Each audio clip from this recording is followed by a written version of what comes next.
Dear the students of SSC, welcome to my English class. I am Salma Hassan, lecturer in English, Burma College, Chandonaish, Chattogram.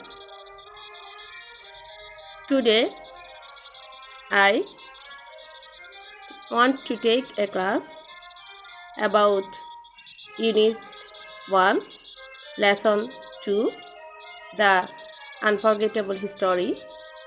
প্রিয় শিক্ষার্থীরা, আমি গত একটা class তোমাদের এটার উপর নিয়েছি। আমি এই প্যাসেজটাকে বড় একটা প্যাসেজ আমি কয়েকটা অংশে পড়াবো।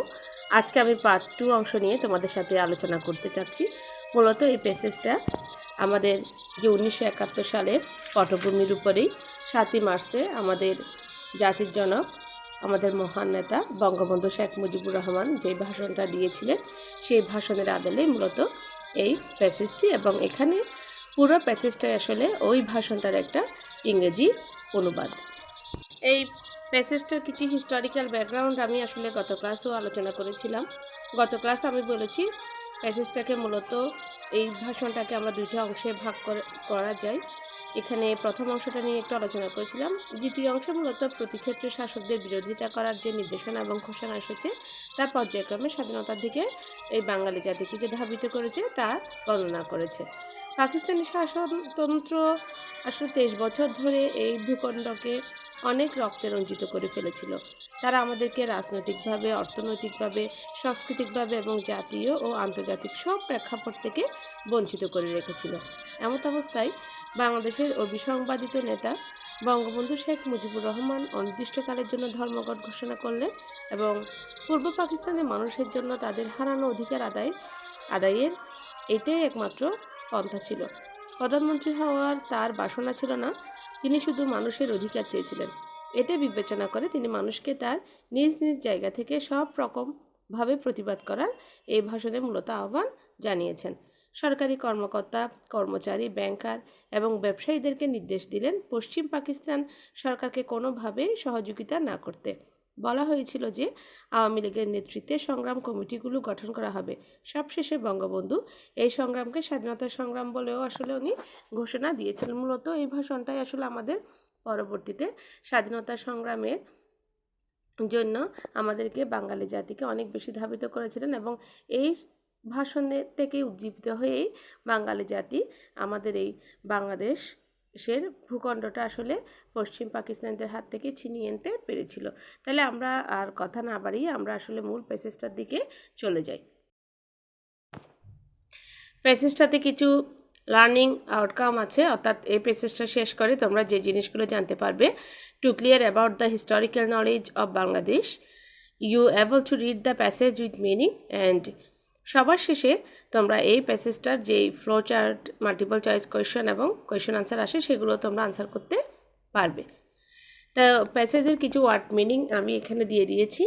আমি আশা করব তোমরা এগুলোর একটা স্ক্রিনশট নিয়ে নিবে এবং ওয়ার্ড মিনিংগুলো ভালো করে আলোচনা করবে, ভালো করে পড়ে নিবে। ওয়ার্ড মিনিং যদি তোমাদের ভালোভাবে আয়ত্তে থাকে তাহলে তোমরা মূল প্যাসেজটা তোমাদের পড়তে খুব বেশি সহজ হয়ে যাবে। আমি ওয়ার্ড মিনিংগুলোকে দুইটা পার্টে ভাগ করেছি, পার্ট 1 এবং পার্ট 2। দেখো এই পার্ট 2 তোমরা একটা স্ক্রিনশটের মাধ্যমে নিয়ে তোমরা এগুলো ভালোভাবে একটু পড়ে ফেলবে। আমি আশা করব এই মুহূর্তে তোমরা এগুলোর একটি স্ক্রিনশট নিয়ে নিচ্ছ, কারণ ওয়ার্ড মিনিংগুলো জানা থাকলে তোমাদের মূল প্যাসেজগুলো জানা যেমন সহজ হবে, আবার মাল্টিপল চয়েস কোয়েশ্চন, তারপরে কোয়েশ্চেন আনসার, ফ্লো চার্ট, এগুলোর আনসার করাও তোমাদের জন্য অনেক বেশি ইজি হয়ে যাবে। তাহলে চলো আমরা একটু মূল প্যাসেজটার দিকে পড়ে নিই। The unforgettable history. আমরা তো গত ক্লাসে যতটুকু পড়েছি তারপর থেকে, the history of Bengal is the history of A people who have repeatedly made দিয়ার highest crimson with the blood. তাহলে এখানে কি বলছে? বাংলার ইতিহাস এদেশের মানুষের রক্ত দিয়ে রাজপথ রঞ্জিত করার ইতিহাস। ক্রিমসন শব্দের এখানে একটা নতুনত্ব আছে, রক্ত দিয়ে রঞ্জিত করা, রক্ত দিয়ে রঞ্জিত করা। ক্রিমসন উইথ দিয়ার ব্লাড, তাদের রক্ত দিয়ে রঞ্জিত করা, লাল করা। We shed blood in 1952 even though we were the victors in the elections in 1952 we could not form a government then. তাহলে এখানে কি বলছে, আমরা 1952 সালে রক্ত দিয়েছি। 1954 সালে ভিক্টরস আমরা জয়লাভ করার পরেও আমরা গদিতে বসতে পারি না। ইন দি ইলেকশন সিন, তাহলে we could not form a government then, আমরা তখন গদিতে বসতে পারিনি বা সরকার গঠন করতে পারিনি। In 1958 Ayub Khan declares martial law and enslave us for the next 10 years। তাহলে 1958 সালে আইয়ুব খান মার্শাল ল জারি করেন এবং 10 বছর পর্যন্ত আমাদের গোলাম করে রেখেছেন। এনস্লেভ শব্দের অর্থ হচ্ছে স্লেভের একটা ভার্ব ফর্ম, অর্থাৎ স্লেভ অর্থ কৃতদাস বা গোলাম, আর এনস্লেভ অর্থ গোলাম করে রাখা। তাহলে উনি 10 বছর ধরে আমাদের গোলাম করে রেখেছেন। In 1966, when we launched the 6-point movements, our boys were shot dead on 7 June. 1966 সালের 6 দফা আন্দোলন 7 জুনে আমরা ছেলেদের গুলি করে হত্যা করা হয়েছে। লঞ্চড দ্য 6 পয়েন্টস, 6 দফা আন্দোলনে আমাদের ছেলেদেরকে গুলি করে হত্যা করা হয়েছে। When after the movement of 1969, Ayub Khan fell from power and Yahya Khan assumed the reins of the government, he declared that he would give us a constitution and restore democracy. তাহলে এটা একটু বড় line দেখো। 1969 সালের আন্দোলনে আইয়ুব খানের পতন হওয়ার পরে when after the movement of 1916 Ayub Khan fell from power, Ayub খানের পাওয়ার থেকে অর্থাৎ ক্ষমতা থেকে চলে যাওয়ার পরে Yahya Khan assumed the reins of the government, সরকার হিসেবে দায়িত্ব নিলেন। He declared that he would give us a constitution and restore democracy. তিনি বললেন যে দেশের শাসনতন্ত্র দেবেন, গণতন্ত্র দেবেন। Constitution and restore democracy. We listened to him then. আমরা তখন তার কথা মেনে নিলাম। A lot has happened since and elections have taken place. তারপরে অনেক ইতিহাস হয়ে গেল। A lot, অনেক has happened, অনেক কিছু হয়ে গেল। Since, তখন থেকে অনেক কিছু হয়ে গেল। And elections have taken place, এবং নির্বাচনও হলো। উনি বলেন না, তখন অনেক কথা হয়ে গেল, অনেক ইতিহাস হলো, নির্বাচন হলো, এগুলো।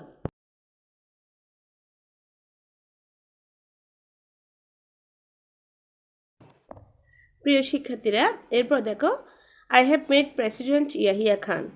আমি প্রেসিডেন্ট ইয়াহিয়া খানের সাথে দেখা করেছিলাম। আই হ্যাভ মেড, এটা পাস্ট টেন্সে।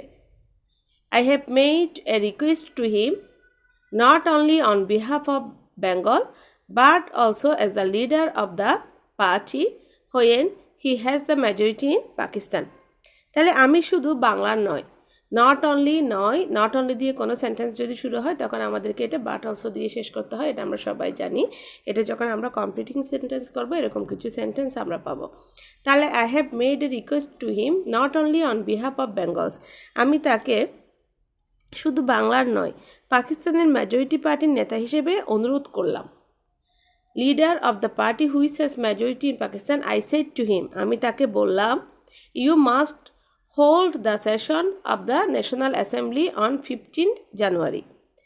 15 ফেব্রুয়ারি তারিখে আপনি জাতীয় পরিষদের 15 জানুয়ারির মধ্যে আপনি জাতীয় পরিষদের অধিবেশন দেন। But he did not listen to me, কিন্তু তিনি আমার কথা রাখলেন না।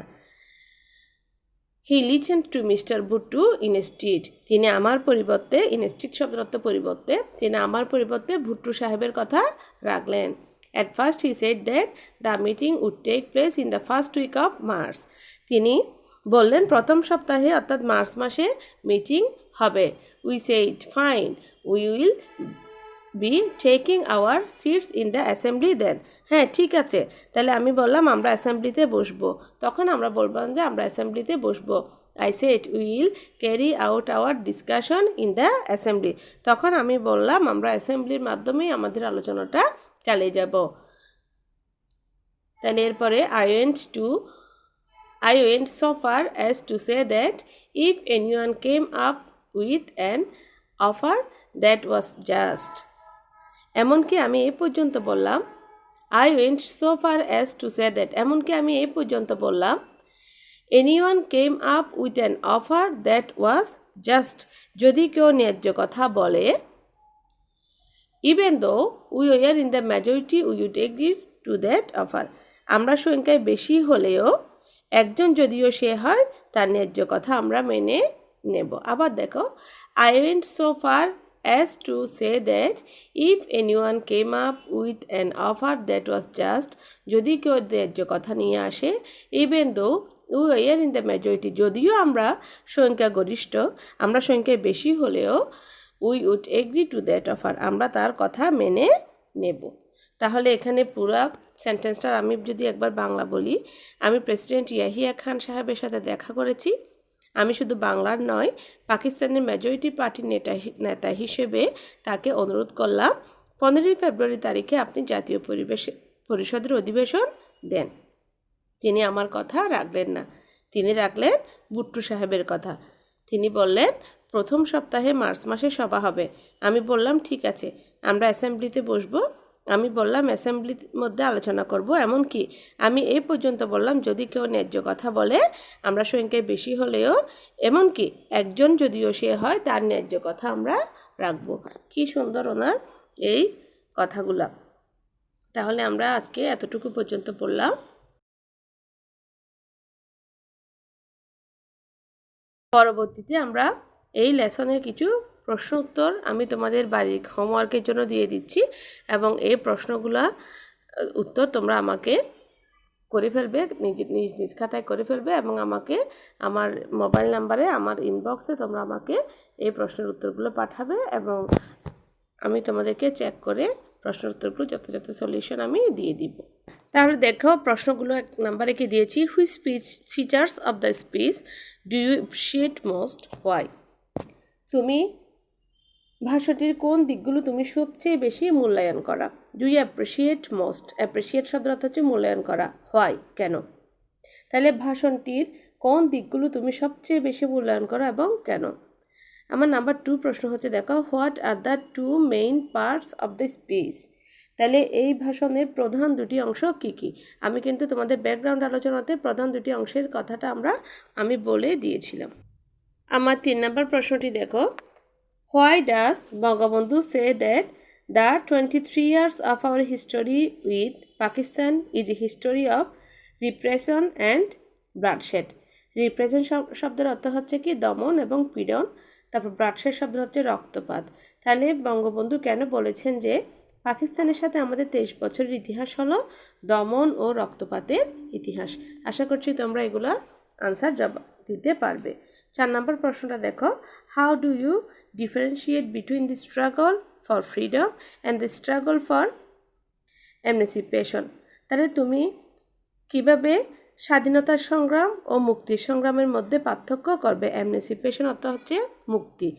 আর এখানে একটা কথা আছে, স্ট্রাগল ফর ফ্রিডম স্বাধীনতার সংগ্রাম, স্ট্রাগল ফর এমানসিপেশন মুক্তির সংগ্রাম। বঙ্গবন্ধু তার স্পিচের প্রথমেই বলেছিলেন এবারের সংগ্রাম স্বাধীনতার সংগ্রাম, এবারের সংগ্রাম আমাদের মুক্তির সংগ্রাম। তাহলে এই দুইটার মধ্যে পার্থক্য তুমি কি বুঝো। এরপরে প্রশ্ন দেখো, 5 নম্বর প্রশ্নটা দেখো, how can you compare speech with other famous speeches in history that you know about. তাহলে তোমার জানা মতে কীভাবে তুমি এই ভাষণটিকে ইতিহাসের অন্যান্য বিখ্যাত ভাষণের সাথে তুলনা করতে পারো। তাহলে এই 5টা প্রশ্নের উত্তর আশা করছি তোমরা সবাই দিতে পারবে, এবং প্যাসেজটা যদি পড়ো, আর আমি পিডিএফ ফাইলে তোমাদের প্যাসেজটা দিয়ে দিয়েছি, যাদের এখনও বই কিনতে পারো না তারা পিডিএফ ফাইল থেকে তোমরা প্যাসেজটা পড়ে আনসারগুলো দিবে। তাহলে তোমাদের ক্লাস আজকে এ পর্যন্তই। আমি এখানে তোমাদের ক্লাসটা শেষ করছি। আর যদি কোনো সমস্যা থাকে তোমরা আমার সাথে মোবাইলে যোগাযোগ করবে। ক্লাসটা দেখার জন্য ধন্যবাদ জানিয়ে তোমাদেরকে এবং আমার এই চ্যানেলটি সাবস্ক্রাইব করার জন্য তোমাদেরকে অনুরোধ করছি। আর আমার যে কোনো ভিডিও যেন তোমরা তাড়াতাড়ি পেতে পারো। আল্লাহ হাফিজ।